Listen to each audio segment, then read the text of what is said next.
धन्यवाद। साथियों, आप लोग बहुत देर से, घंटों से इस कड़कती धूप में बैठे हो।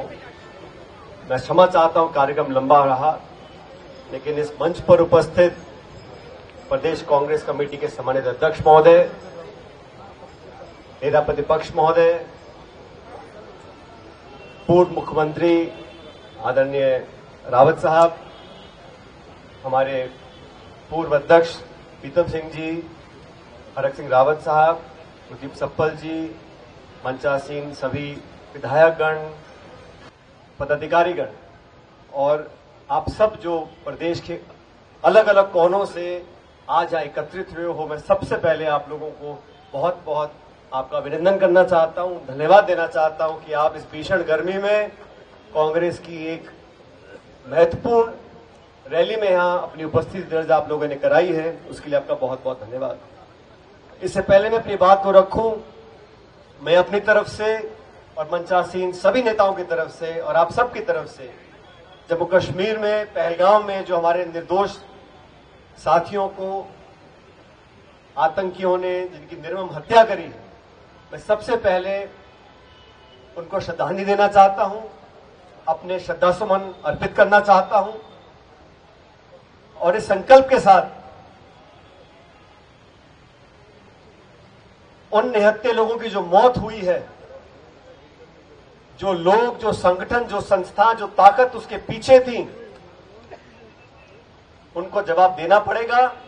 140 करोड़ भारतवासी इसके लिए संकल्पबद्ध है और जैसा रावत साहब बोल रहे थे, हमारे दल ने, हमारी पार्टी ने, हमारे नेताओं ने, खड़गे साहब और राहुल गांधी जी ने कांग्रेस पार्टी का जो अपना पक्ष रखा है, हम सब उसके साथ खड़े हैं।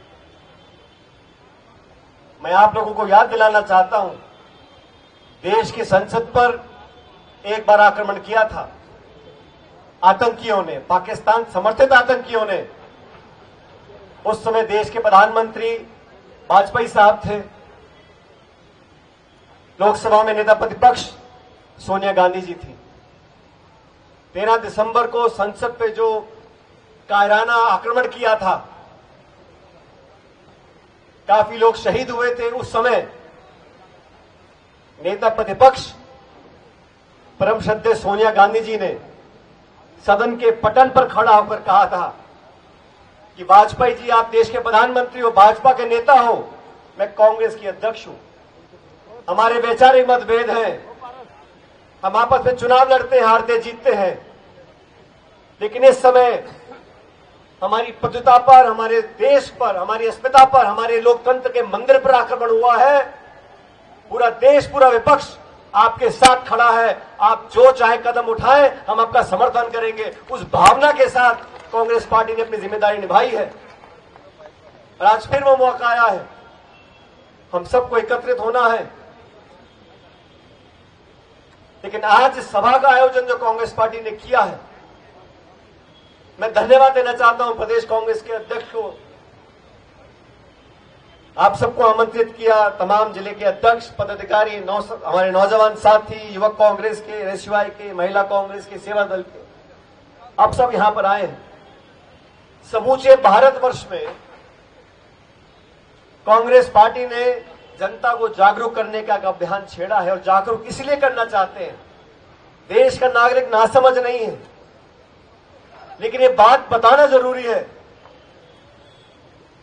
कि हमारे संविधान को, जिसको 70-75 सालों से अलग अलग सरकारों ने पोषित किया है, सरकारें कांग्रेस की हो, गैर कांग्रेस की हो, इतिहास गवाह है, हर सरकार ने संवैधानिक संस्थाओं को मजबूत करने का काम किया। अलग अलग विचारधारा है, नाना प्रकार के पॉलिटिकल पार्टियां हैं, दल बनते टूटते हैं, सरकारें आती चली जाती हैं, लेकिन जिन लोगों ने देश को आजादी दिलाई थी, हजारों लाखों ने लोगों ने शहादत दी थी, देश को आजाद कराकर जो संविधान का निर्माण किया था, उस संविधान की रक्षा हर व्यक्ति, हर पार्टी, हर दल ने करी है। दुर्भाग्यवश आज इस मौके पर जिन लोगों के हाथ में सत्ता पिछले 11 साल से है, उन लोगों ने सोच समझकर, नीतिगत तरीके से संवैधानिक संस्थाओं को निरंतर खोखला करने का काम किया। ऐसा नहीं है कि भाजपा के साथियों ने संविधान के पन्ने फाड़ दिए हो। संविधान के आगे वो भी शीश झुकाते हैं, संविधान पे हर तरह का कसम खाते हैं, लेकिन संविधान की जो भावना है, संविधान में लिखा है हर नागरिक बराबर है, कोई पक्षपात नहीं होगा, कोई भेदभाव नहीं होगा, हर मजहब, हर धर्म, हर जाति बिरादरी के व्यक्ति को बराबर का अधिकार है, कोई असुरक्षित महसूस नहीं करना चाहिए। संवैधानिक संस्थाओं का निर्माण इसलिए किया था ताकि चुनाव निष्पक्षता से हो। इस दुनिया में 200 मुल्क हैं, लगभग सब में लोकतंत्र है। हमारे आसपास के देशों में लोकतंत्र है, लेकिन कभी आपने सुना है कि दुनिया के लोग बोले कि पाकिस्तान का लोकतंत्र सबसे बढ़िया है? कोई उदाहरण नहीं देता लोकतंत्र का बांग्लादेश में, श्रीलंका में, नेपाल में, भूटान में। भारतवर्ष में लोग लोकतंत्र का उदाहरण क्यों देते हैं?